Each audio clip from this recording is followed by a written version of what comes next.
पितृदोष। आज एक व्यक्ति का मेरे पास फोन आया और कहने लगा, पंडित जी ये पितृदोष क्या है? हम कैसे पता करें कि हमारे ऊपर पितृदोष है कि नहीं?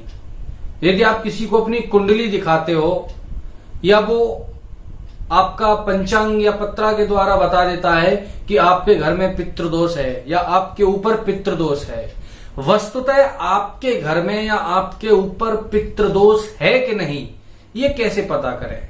बने रहें वीडियो पर और वीडियो को पूरा देखें। आज मैं आपको पितृदोष से संबंधित 8 से भी ज्यादा ऐसी बातें बताऊंगा जो कि पितृदोष यदि किसी के घर में या किसी के ऊपर है तो इन बातों पर विशेष गौर करना। आपको इन बातों से पता चल जाएगा कि आपके घर में पितृदोष है कि नहीं, आपकी कुंडली या आपके ऊपर पितृदोष है कि नहीं। बने रहें वीडियो पर। आइए शुरुआत करते हैं। वो कौन कौन सी बातें हैं जो पितृदोष में बिल्कुल प्रत्यक्ष रूप से सामने आती हैं। तो सबसे पहली बात है, जिसके घर में या जिसके ऊपर पितृदोष होगा उस व्यक्ति के घर में अशांति रहेगी, यानी कि बिल्कुल शांति नहीं होगी, बहुत ज्यादा कलेश होगा। उस घर में बहुत ज्यादा कलेश होगा, सबसे पहली बात। दूसरी बात यह है, यदि उस घर में 2 या 3 भाई हैं तो उन 2 या 3 भाई में से कोई न कोई एक अविवाहित होना स्वभावतः है। संभव एक न एक भाई की शादी नहीं हुई होगी। और यदि किसी न कारण, उसके ग्रहों के कारण या उसके इष्ट के कृपा के कारण उसकी शादी हो भी जाती है तो उसको संतान की समस्या बहुत रहेगी, यानी कि विवाह में रुकावट रहती है। यदि किसी की शादी देरी से हो भी जाती है तो उसके संतान की समस्या विशेष करके प्राय देखने को मिलती है जिनके यहां पितृदोष है।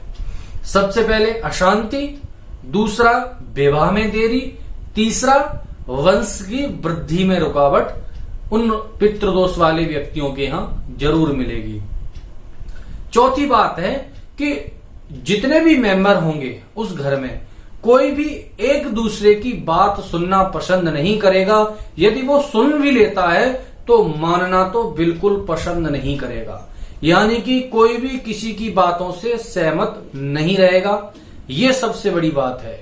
पांचवी बात यह है कि यदि वो कोई काम कर रहा है तो वो किसी से पूछेगा नहीं और वो काम कर देगा, और काम करने के बाद वो काम 100% नहीं 1000% बिगड़ेगा। किसी भी काम को आप करने जाएंगे तो लास्ट में ऐसी अचानक घटनाएं घट जाएंगी जिसके कारण आपको वह काम वहीं पर रोकना पड़ जाएगा। यानी कि 6वीं सबसे बड़ी प्रॉब्लम है कि आपके बनते बनते काम सब रोके हुए रहेंगे। ये पितृदोष की सबसे बड़ी समस्या है। दूसरी 7वीं सबसे बड़ी समस्या है, आप विशेष करके आप गौर देना कि आपके घर में एक विशेष करके आप कितनी भी सफाई कर लेंगे लेकिन आपको अपने मन के मुताबिक घर में सफाई नहीं रहेगी। एक अजीब सी गंध आना स्वभावतः है। आप इस बात पर विशेष करके ध्यान दे सकते हैं। और यदि आपको दुर्गंध स्वभावतः पहले से ही आ रही है तो आप समझ लेना कि आपके घर में पितृदोष के साथ साथ कोई न कोई ऐसी बाहर की शक्ति है जो कि आपके घर में सभी प्रकार की बाधा बनी हुई है। इस विशेष बात को ध्यान रखना। 8वीं सबसे पहली बात यह है कि आपके घर में किसी न किसी व्यक्ति की अकाल मृत्यु अवश्य हुई होगी। जिसके घर में पितृदोष रहता है उस घर में किसी न किसी की अकाल मृत्यु, जल के मर जाना, डूब के मर जाना, एक्सीडेंट से मर जाना, फांसी लगा के मर जाना इत्यादि किसी न किसी प्रकार एन केन प्रकारेण उसकी अकाल मृत्यु का कारण वह पितृदोष बनता है। तो ये बातें विशेष करके ध्यान रखने वाली हैं यदि आपके घर में पितृदोष है। और यदि आपके घर में पितृदोष है तो आप हमसे शीघ्र, अतिशीघ्र संपर्क करें।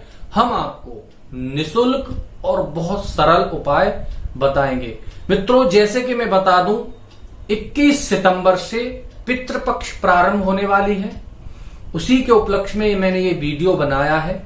यदि आप इस समस्याओं से जूझ रहे हैं तो आप हमसे जल्दी संपर्क कीजिए और इन पितृपक्षों में हमें आपको एक ऐसा उपाय बताऊंगा जिसके कारण आप बिना कुछ करे हुए ही, मात्र छोटे उपाय के कारण ही आपके घर में पितृ संबंधित समस्या जड़ से समाप्त हो जाएगी। ये मैं आपको 1000% सुनिश्चित वादा करता हूं। एक बार हमसे संपर्क जरूर करें और मैं आपको एक साधारण उपाय बताऊंगा। उस उपाय से आपके घर में समस्या पितृदोष की बिल्कुल नहीं रहेगी और आप इस बात का स्वयं अनुभव करेंगे। और आपको ज्योतिष संबंधित किसी प्रकार सलाह लेनी है तो आप हमसे संपर्क कर सकते हैं। कुंडली बनवानी हो या आपको अपनी कुंडली पे परामर्श करवाना हो तो आप हमसे संपर्क करें और हम आपको विधिवत और बड़े सरल तरीके से समझाने का प्रयास करेंगे। जय जय श्री राधे। आज्ञा दें।